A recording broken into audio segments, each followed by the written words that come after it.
pastor Elías está con nosotros. Él nos va a traer esa meditación de la palabra. Que el Señor les bendiga. Gloria a Dios, aleluya. Que el Señor les bendiga, hermanos y hermanas. Que el Señor les bendiga.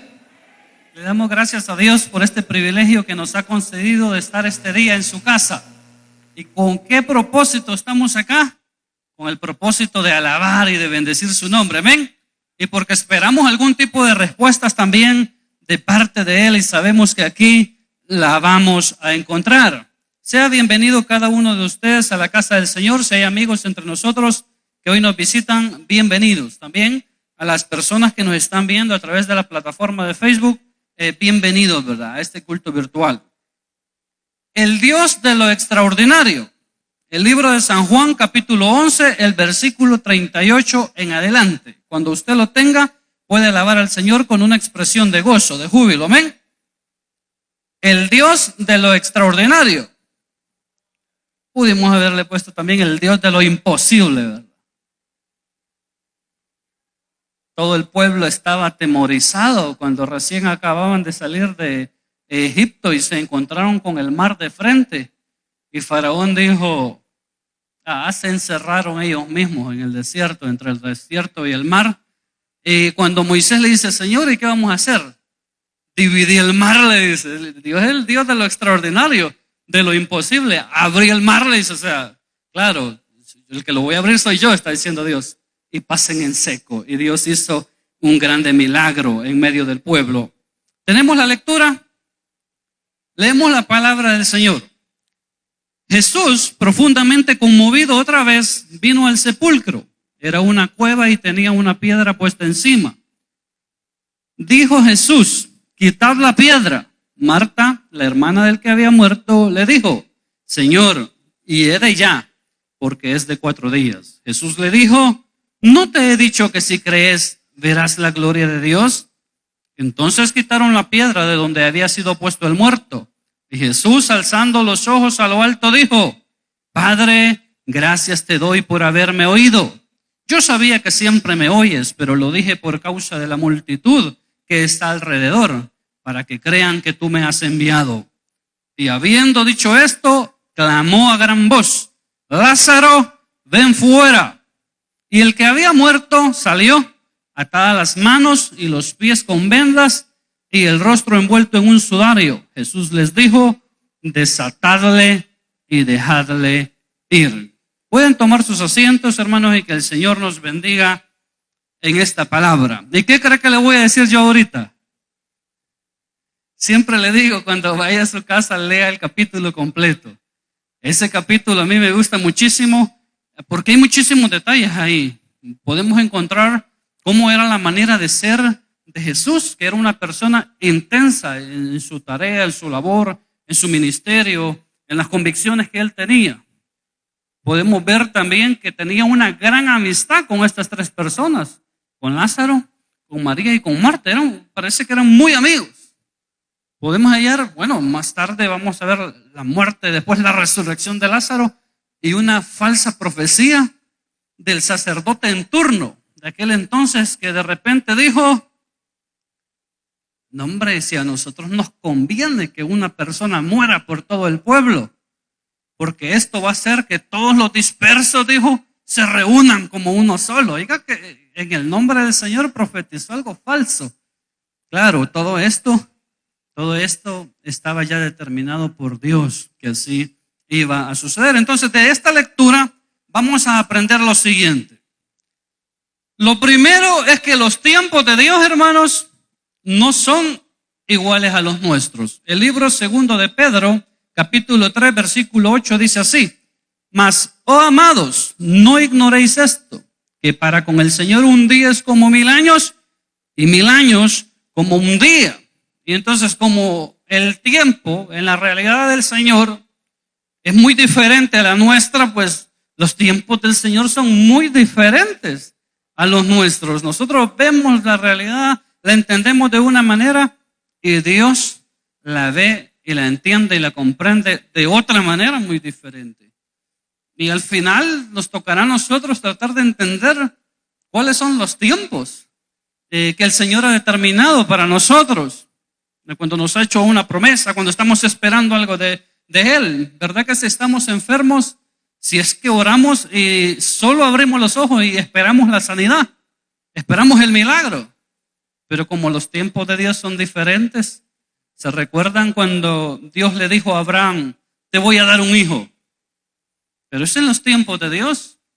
Y de él voy a hacer una nación grande. Y en ti serán benditas todas las familias de la tierra. Claro, Abraham y Sara le tratan de ayudar al Señor, pero es que no era el tiempo de Abraham y de Sara. Hermano, no es tu tiempo, no es el mío, es el tiempo del Señor. Claro, ahí suceden muchas cosas, nace Ismael, pero Dios le dice, no es en Ismael, yo voy a levantar una gran nación de Ismael también, pero en Isaac se va a cumplir la promesa que yo te he hecho. Esos son los tiempos perfectos de Dios. También Moisés, que fue recogido, ¿verdad?, o sacado de las aguas, ese es su nombre. Él pensó, él tenía una vocación acerca de su llamado y él creía que a sus 40 años Dios lo iba a usar para liberar a su pueblo de la esclavitud. Pero es que no era en el tiempo de Moisés, era en el tiempo de Dios. Él se levanta y mata al egipcio y al día siguiente le dice a un israelita, pues ya me vas a matar como mataste ayer al egipcio. Y eso le da una gran carrera. Y 40 años después, entonces se cumplen los planes y se cumplen los propósitos de Dios para la vida de Moisés. Entonces vemos que los tiempos que uno piensa que esos son, si no son los tiempos de Dios, las cosas no van a suceder.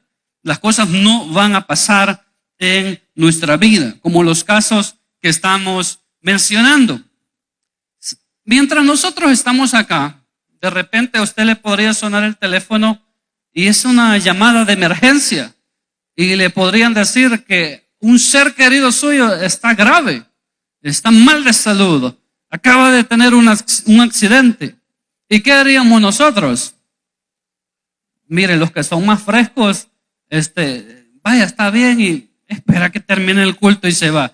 Pero el que es normal y es afligido, tras que corta la llamada, se levanta y se va. Y va a ver en qué termina todo esto. Claro, y es que es normal, no amamos a nuestros seres queridos, pues no los queremos. Es normal que nos preocupemos. Pero a Jesús le llegaron a decir, el que amas. No le dijeron a decir, mira, por ahí vimos una persona enferma. No, le dijeron, el que amas está enfermo. O sea, y ahí hace referencia a la amistad bien fuerte que tenía Jesús con Lázaro, con María y con Marta. Y las personas al decirle, el que amas está enfermo, era para tratar de mover la mano de Jesús y que Jesús dijera, permítanme que ahorita Lázaro me necesita. Y dejara de hacer lo que está haciendo y fuera a ver a su amigo. ¿Se recuerdan también cuando Jesús está hablando y alguien llega a decirle, tu madre y tus hermanos te buscan? Y él dice, él responde con algo totalmente diferente. ¿Quiénes son mi madre, mi padre, mis hermanos? Son todos los que hacen la voluntad de mi Padre que está en los cielos. Entonces a Jesús le dicen, el que amas está enfermo. Y viene Jesús, ¿verdad?, que lo sabe todo, que lo puede todo y que conoce los tiempos de su Padre. En cierta ocasión, después de la resurrección, le preguntaron los discípulos. Estaban cerca ahí, estaban casi en el momento de la ascensión. Y los discípulos le dicen, ¿restaurarás el reino de Israel en este tiempo? Claro, porque al resucitar Jesús revivieron todas las esperanzas mesiánicas, la liberación del pueblo, tomar el trono de Israel. ¿Y qué les dice el Señor Jesús? No les toca a ustedes conocer los tiempos y las sazones que el Padre ha puesto en su perfecta voluntad. O sea, no es en el tiempo de nosotros. Claro, pero Marta, pero María estaban desesperadas, esperando a Jesús, porque sabían que si alguien podría hacer algo en la vida de Lázaro, era Jesús. El que amas está enfermo. ¿Y qué dice Jesús? Tranquilo, dice, vea, por eso como los tiempos de Dios son muy diferentes. Estas mujeres están desesperadas. Nosotros podríamos estar muy desesperados. Nosotros llegamos con un dolor muy fuerte al médico y el médico sale bien fresco y le dice, calmate, esto ya te va a pasar, lo apoya uno por acá, lo apoya, tranquilo, le dice. Pero uno siente como que ya se va a morir con su dolorcito. Y entonces lo mismo parece que está Marta, que está María. Y Jesús dice, esta enfermedad es para la gloria de Dios. Y siguió predicando y agarró para Judea. O sea, no tomó esa prisa que nosotros hubiéramos tomado de salir corriendo y ver a ese amigo, ver a esa persona apreciada. No, esta enfermedad, dijo, es para la gloria de Dios. Siguió predicando, hermanos, y se tardó 4 días, dice la Escritura. Entonces, lo primero que aprendemos de esta lectura es que los tiempos de Dios son muy diferentes a nuestros tiempos. Nos toca esperar, ¿verdad?, en la lluvia temprana y en la lluvia tardía, como dice su palabra. Nos enseña también este relato que algunas veces en la misericordia de Dios, Él nos muestra los obstáculos que hay en nuestra vida, que si nosotros logramos superarlos, Él se va a glorificar, Él va a hacer lo extraordinario, lo que nosotros no somos capaces humanamente de realizar, pero que si nosotros nos metemos en este plan, que si nosotros nos metemos en este proyecto, y vea qué bonito, porque cuando Él nos señala, mira, aquí está el problema, este es el obstáculo que tú tienes que quitar, que tú tienes que superar, y yo voy a hacer lo que tú no puedes hacer. Oiga qué bonito, oiga qué bonito. Entonces, en el caso que nos ocupa ahora, Jesús viene 4 días después, sale Marta a recibirlo, lo saluda, pero ¿con qué palabras lo recibe? Hay un poco de frustración en las palabras de Marta. Le dice a Jesús, si hubieras estado aquí. Oiga, qué importante era la presencia de Jesús. Si hubieras estado aquí, si hubieses estado aquí, mi hermano no hubiera muerto. O sea, Marta lo ve todo perdido. Dice, bueno, está bien, veniste, pero como que ya veniste un poquito fuera de tiempo. Ya ahora ya el problemón ya se nos hizo más grande porque perdimos a nuestro familiar, porque perdimos a nuestro ser querido. Pero Dios, que siempre es bueno, que siempre es propicio, que es misericordioso para con sus hijos, para con su pueblo, y que quería hacer algo sobrenatural en medio de esta familia. Después de que intercambian un par de palabras y Jesús le dice, yo soy la resurrección y la vida, el que cree en mí aunque esté muerto vivirá. ¿Crees esto? Y ella dice, sí creo. Manda a llamar a María y van al sepulcro. Y dice, ¿dónde le pusieron? Y llegan hasta el sepulcro. Habría mucho que decir de la forma del sepulcro. Estuve leyendo ahí, hay muchos detalles interesantes, pero no nos ocupa eso ahora. ¿Y qué es lo que dice el Señor cuando está frente al sepulcro? Quiten la piedra, dice. Ese es el obstáculo, o sea, es bien sencillo. Es bien sencillo. Jesús está diciendo, quiten la piedra. Y ustedes creen que era para verlo, así como cuando nosotros estamos en ese dolor y dice, abran la caja. Es bien duro. Y la gente, abran. No era por eso, no era por morbo, por curiosidad, para ver cómo quedó Lázaro, que quería verlo. Quiten esa piedra, quiten ese obstáculo, que yo voy a hacer algo extraordinario en este momento. Y está Jesús ahí, y está la gente cuando se quita la piedra, y algunos, así como somos nosotros, un poco incrédulos, ¿verdad? Un poco así como, ¿será? ¿No será? ¿Qué va a ser? Y algunos comenzaron a decir, bueno, antes de lo que comenzaron a decir, ¿podía el Señor Jesús mover la piedra, sí o no? Claro que tenía el poder para moverla. A mí me da risa pensar en eso. Tenía el poder para moverla, hermanos, pero si Él se pusiera en ese estilo, el Señor tiene el poder. Él domina sobre todos los elementos que nosotros podamos pensar. Cuando a Él lo van a apresar y sale uno de sus discípulos y andaba armado, por eso algunos de ustedes andan armados, ¿verdad? Porque dicen, no, es que es bíblico. Uno de los discípulos del Señor andaba armado. No tiene nada que ver, ¿verdad? El contexto es muy diferente. Saca la espada y le corta una oreja a un sirviente de los sumos sacerdotes. Y le dice, tranquilo, no te metas en esto, porque si no, no se van a cumplir los planes, no se va a cumplir el proyecto de mi Padre. Si yo quisiera, le dice, ¿no crees que yo podría, para que veamos el poder de Dios en su Hijo Jesucristo, no crees que yo podría, le dice, en lugar de que tú intervengas con una espada, clamar a mi Padre y Él no me enviaría menos de 12 legiones de ángeles? Y hermano, eso es tremendo. Pero Él no lo quería hacer porque el plan que Dios tenía de salvación tenía que cumplirse. Entonces Jesús está ahí, Él podría mover la piedra, pero ya lo veo yo, hermanos, sobrenaturalmente moviendo al Señor la piedra. Dice, piedra, muévete de aquí para allá. Mire, hermanos, tendríamos una versión muy distorsionada de Jesús, porque Jesús tenía una gran parte de humanidad, por eso comía, por eso se cansaba. Y Él dice, si este obstáculo es sencillo, quítenlo ustedes, es que yo voy a hacer lo imposible. Entonces Él, quiten la piedra. Entonces ese es el obstáculo. ¿Cuáles podrían ser esos obstáculos en nuestra vida?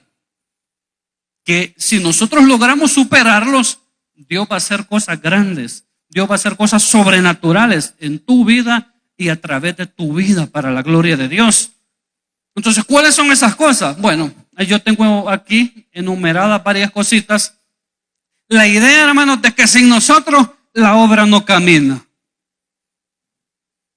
Si nosotros logramos vencer esa falsa idea que tenemos algunos como pueblo de Dios, y no digo solo los que estamos acá o los que nos están viendo a través de esta transmisión, sino toda la iglesia del Señor en general alrededor del mundo, si nos sacamos esta idea de la cabeza, la obra del Señor avanzaría más. Porque muchas personas en medio del pueblo del Señor tienen la idea de que, no, es que si yo no voy, es que si yo no estoy, las cosas aquí no van a salir bien. ¿Y quién le ha dicho eso a usted? Saquémonos esas ideas locas. Tenemos muchas veces la idea, el prejuicio de que al estar aquí un favor le estamos haciendo al Señor.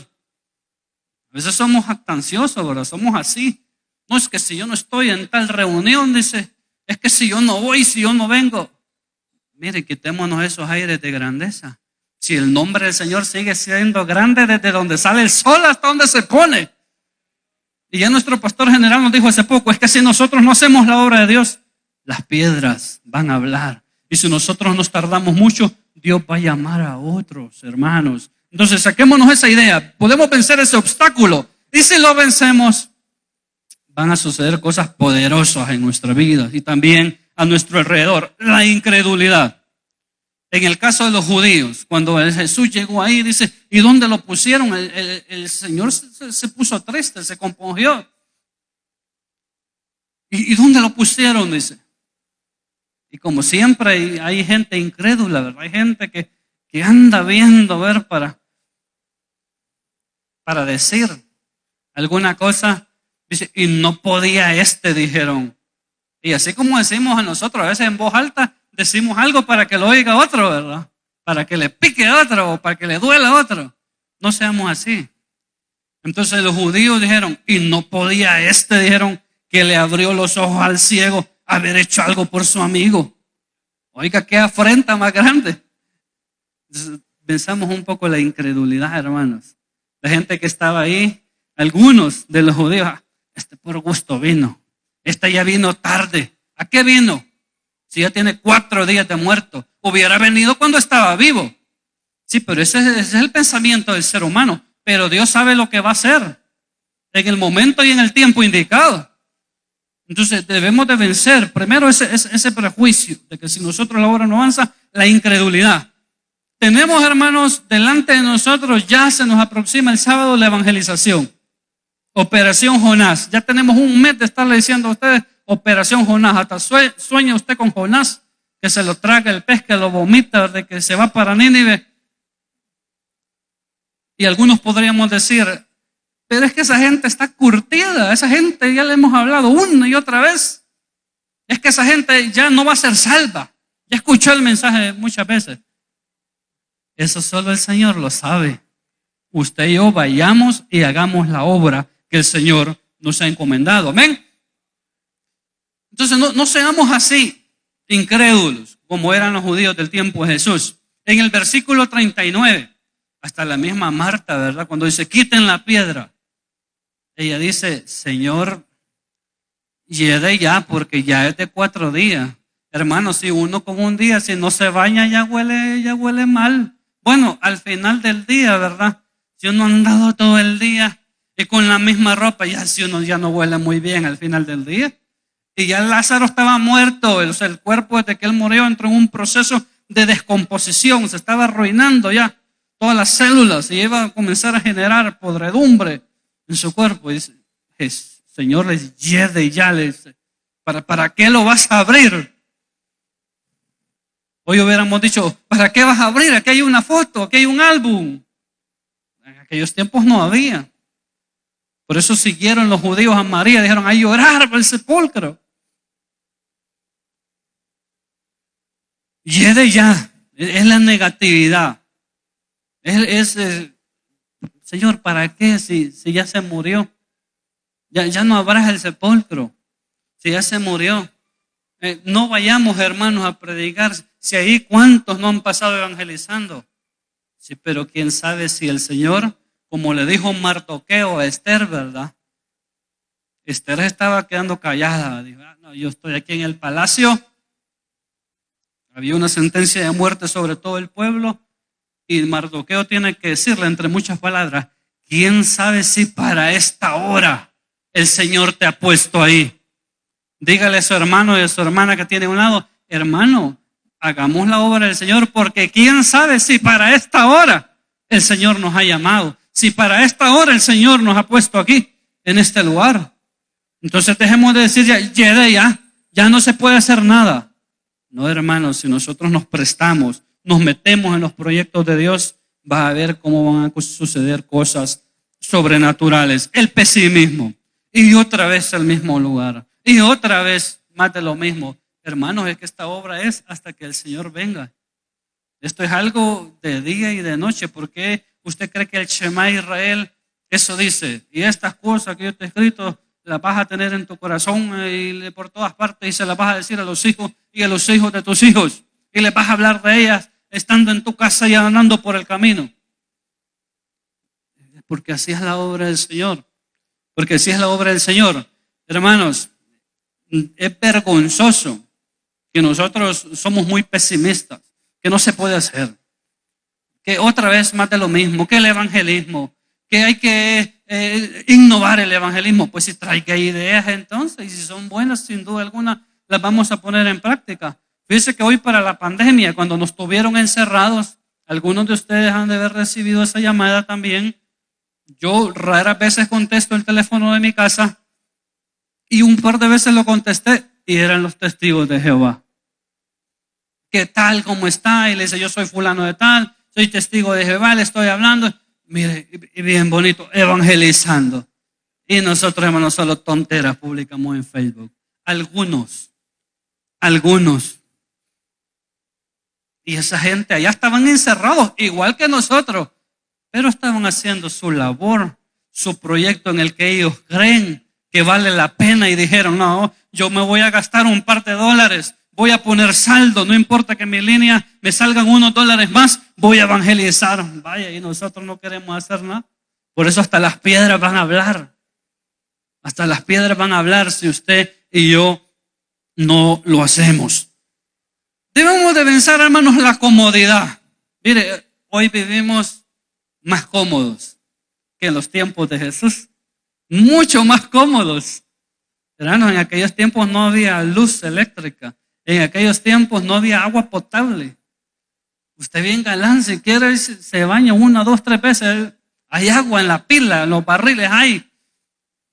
Pero en aquellos tiempos el agua era muy apreciada porque el agua era sinónimo de vida. Claro, nosotros vivimos en otro contexto y no entendemos esto, pero vivimos muy cómodos dentro de nuestras posibilidades y ya no nos queremos incomodar para nada. Para nada. Si algunos de nosotros nos acomodamos ahí en la silla cuando venimos al culto, Y como ya estamos bien cómodos, no queremos ya ni aplaudir ni ponernos de pie. Está bien, pero estamos demasiado cómodos. Hermanos, vivimos muchas veces un cristianismo bien relajado, o sea, con poco compromiso delante de Dios. ¿Usted cree que esos hombres y esas mujeres lo daban todo por el amor del Señor? Lo daban todo porque creían en este proyecto que también nosotros hemos abrazado. ¿Y por qué nosotros no podemos hacer lo mismo? Les decía yo a los hermanos, a los líderes y a los supervisores el miércoles pasado, estamos tan cómodos que yo me subo al carro y le digo a mi esposa, voy a ir a comprar 2 coras de pan. Y me subo en el carro para ir a comprar como 40 metros, 2 coras de pan. Así estamos de cómodos. No, es que si no me pasan a traer, yo no vengo a la iglesia. Es que si no nos llevan, no vamos. Hermano, y nosotros no nacimos con moto, no nacimos con carro, con mototaxi ahí a la par. Nacimos solos, como dijo Job, ¿verdad? Desnudo nací y así me voy a ir. O sea, sin nada vine y sin nada me voy a ir. Pero estamos muy cómodos. No nos queremos incomodar para las cosas del Señor. Ya poco nos queremos incomodar. Mira, ya solo quedan en el recuerdo esas medias vigilias de antaño cuando veníamos a trabajar. Unos veníamos a jugar y otros veníamos a trabajar. A las vigilias de trabajo en la iglesia. Esas cosas ya, algunos de los más nuevos ni saben qué es. Y ahora cuando llamamos, si así los puede contar uno. Y está bien, yo sé que usted tiene sus compromisos, que usted trabaja, que usted estudia. Está bien, pero no nos queremos incomodar.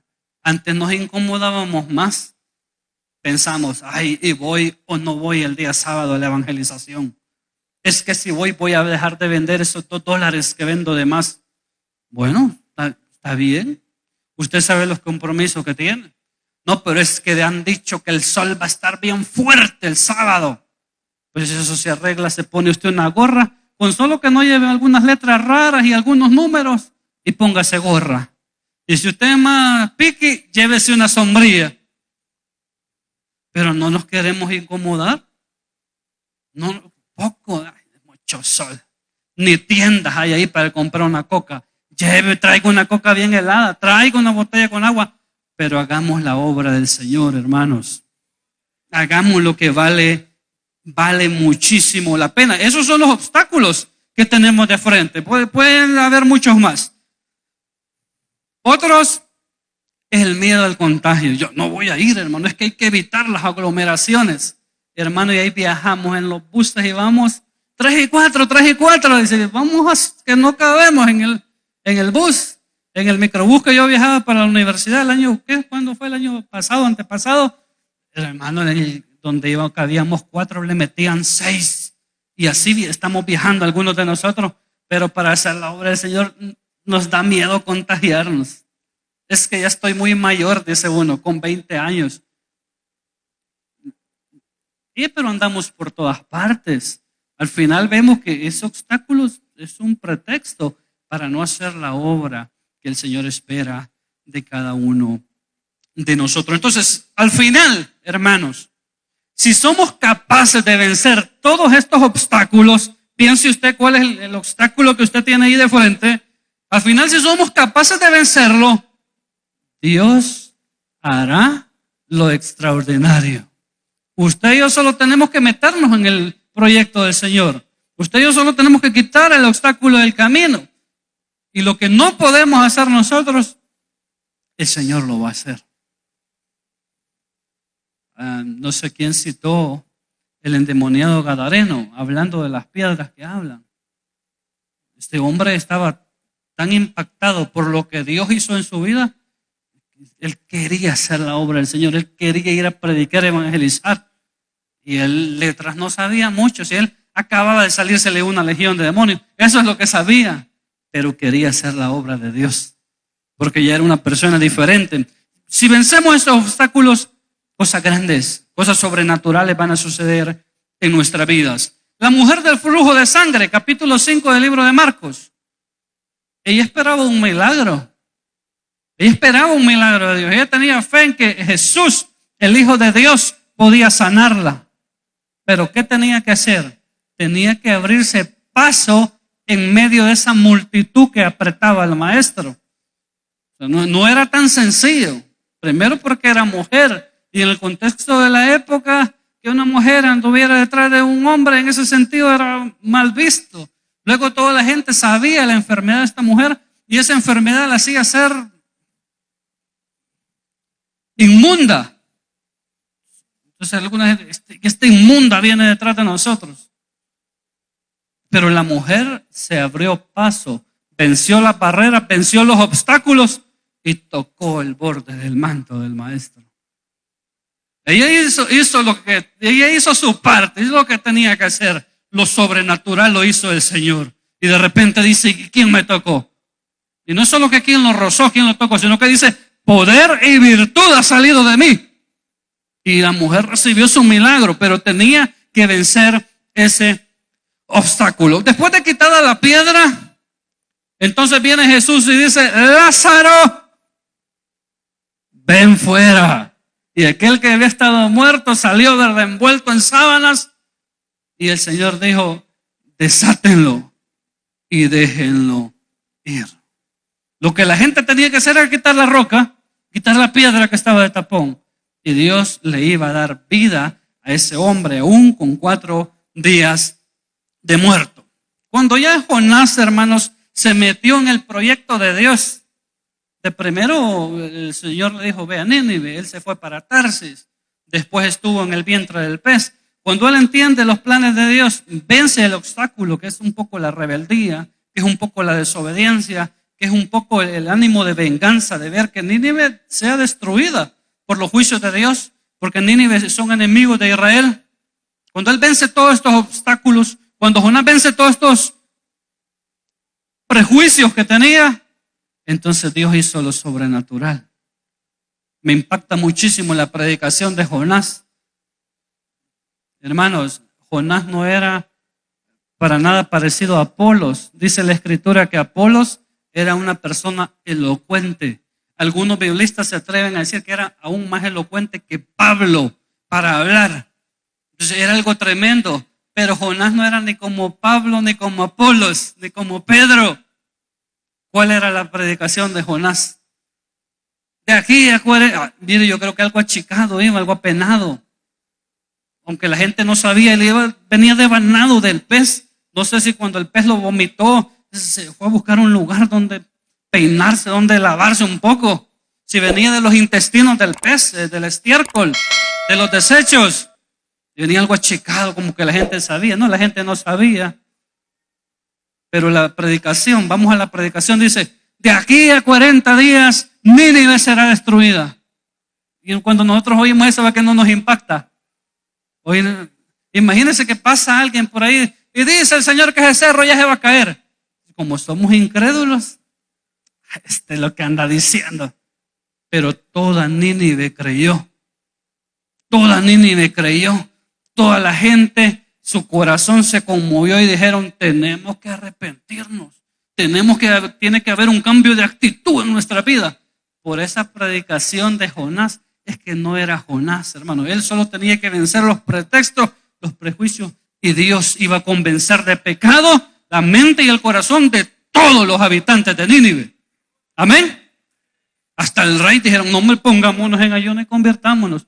Tal vez así el Señor tenga misericordia. Hermanos, quizás no seamos los más elocuentes, que fáciles de que salgan palabras de nuestra boca. Si el mismo Moisés, ¿verdad? Como 3 o 4 veces le dice al Señor, envía por el que tenés que enviar, porque yo casi no puedo hablar. Tal vez no seamos los más elocuentes, de que tengamos facilidad de que salgan palabras de nuestra boca. No seamos como Apolos, no seamos como Pablo, que conoce todas las tradiciones y puede citar muchas cosas. Pero metámonos en el proyecto de Dios. Pero venzamos los obstáculos. Y si vencemos los obstáculos el día sábado, vamos a encontrar gente sedienta de la palabra de Dios. Vamos a encontrar gente que le diga, lo estaba esperando, yo no sé qué tengo, pero estaba esperando que alguien viniera y me hablara para aceptar al Señor, para tener un cambio de actitud en mi vida. Y muchas personas van a venir a los pies del Señor. Pero todo esto va a pasar si usted y yo vencemos los obstáculos, y entonces nuestro Dios de lo extraordinario va a hacer que muchas almas vengan a sus caminos ese día. Que el Señor les bendiga, hermanos. Le damos gracias a Dios por su palabra. Así que espero verlo, hermanos, el próximo día sábado. Si todavía usted lo está pensando, yo espero que el Señor afirme su mente, su corazón, sus pensamientos y usted tome la valiente decisión de ir a la evangelización el próximo día sábado. Si usted tiene ahí su negocio, dígale: Señor, tú sabes que yo quiero ir. Si tú quieres, bendíceme lo que resta esta semana y la mañana del sábado, pero al mediodía yo voy a cerrar y me voy a ir a hacer tu obra. Y sin duda alguna Dios nos va a respaldar. Vamos, hermanos, a los anuncios.